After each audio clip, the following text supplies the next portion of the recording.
Hi, happy Friday. Weekend கிட்ட வந்தாச்சு.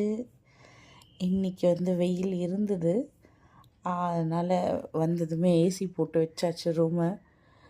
And நான் நேத்தியே நைட்டு தூங்குறதுக்கு முன்னாடி ப்ரெப் பண்ணி வச்சுட்டேன். ப்ரெப்புன்னு சமைச்சே வச்சுட்டேன். பன்னீர் பட்டர் மசாலா அண்ட் புலாவ் மாதிரி. ரொம்ப நாள் கழித்து அவன் போஹா சாப்பிட்றேன்னு சொல்லியிருந்தான். ஸோ அதை ரெடி பண்ணியாச்சு. இந்த ரைஸு ரொம்ப ஈஸி. நான் அதுவும் அந்த பச்சை மிளகா ரொம்ப கம்மியாக தான் போட்டிருந்தேன். கொஞ்சம் ஸ்வீட்டாக இருக்கிற மாதிரி தான் இருக்கும். ஸ்வீட்டுனா லைக் காரம் இருக்காது. பட்டாணி போட்டு புலாவ் மாதிரி அவனுக்கு பண்ணிட்டேன். So that is easy. அவனுக்கு சீக்கிரமாகவே ரெடி ஆகிடும். அதுக்கப்புறம் அது இல்லாமல் பன்னீர் பட்டர் மசாலா.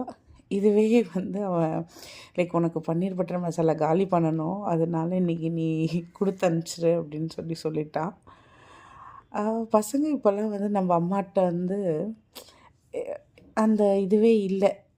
ஒரு ஃப்ரெண்டாக அப்படி தான் பேசுகிறாங்க. நம்மலாம் அம்மா என்ன கட்டி கொடுத்தாலும் எடுத்துகிட்டு போயிடுவேன். எஸ்பெஷலி நான் எதுவுமே டப்பாவை கூட என்னன்னு கூட கேட்க மாட்டேன். இப்போல்லாம் முன்னாடி நாளே இன்ஃபார்ம் பண்ணிடுறாங்க.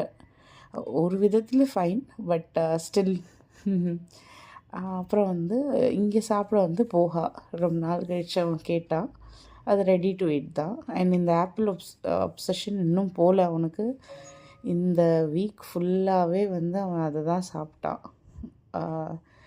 ஸோ ஓவராலாக லன்ச் அண்ட் ஸ்நாக்ஸ், பிரேக்ஃபாஸ்ட் எல்லாம் ரெடி ஆயாச்சு. இன்றைக்கி அவனுக்கு லாங்குவேஜ் ஃப்ளூயன்சி கான்டெஸ்ட் அப்படின்னு அதுக்கு ப்ரிப்பேர் பண்ணிகிட்டு இருந்தான். லைக் ரேண்டம்ஸாக எப்படி கொஷின்ஸ் கேட்பாங்க. அவங்க ஒரு ஷீட் மாதிரி கொடுத்துருவாங்க. ஸோ அதுலேருந்து தான் கொஷின்ஸ் கேட்பாங்க. நியூ டைப்ஸ் ஆஃப் வேர்ட்ஸ் அந்த மாதிரி இருக்கும், வொக்காபுலரி அந்த மாதிரி. இங்கிலீஷ் அண்ட் தமிழ் தான் அவன் இந்த தடவை சூஸ் பண்ணியிருக்கான். ஸோ அது ரெண்டோட டெஸ்ட்டு தான் இன்றைக்கி. So hopefully he will do good அப்படின்னு தான் நினைக்கிறேன். Bye guys.